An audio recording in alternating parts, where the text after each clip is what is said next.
En 1236, la conquête chrétienne a lieu. Ferdinand III le Saint a créé la charte de Cordoue qui contient des règles et des dispositions législatives pour les habitants de Cordoue. Les Juifs ne peuvent pas occuper de fonctions publiques, sauf celle d'Almoharife, le collecteur d'impôts du roi.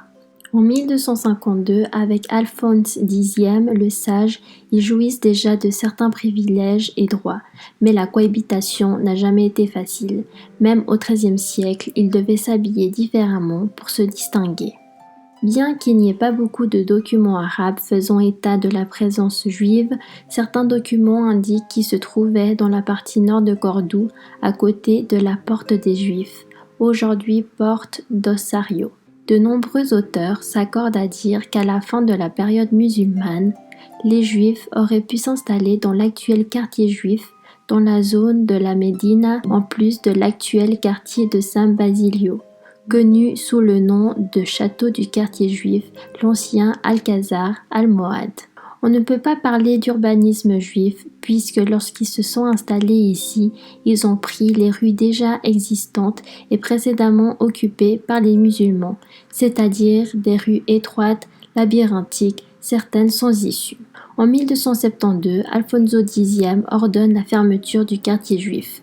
Les Juifs sont confinés, isolés de la population par deux portes, celle du quartier juif et celle de Malburget. En 1391, le quartier juif a été attaqué et les portes ont disparu. Certains Juifs sont restés et beaucoup d'autres sont partis. À la fin du XIVe siècle et au début du XVe siècle, la construction de l'église paroissiale de Saint-Bartholomé a été entreprise dans le but de repeupler la région. À la fin du XVe siècle, il y a encore des révoltes, comme celle de la rue San Fernando, et les Juifs sont déplacés dans la zone d'Alcázar Viejo, qui est auparavant le château du quartier juif.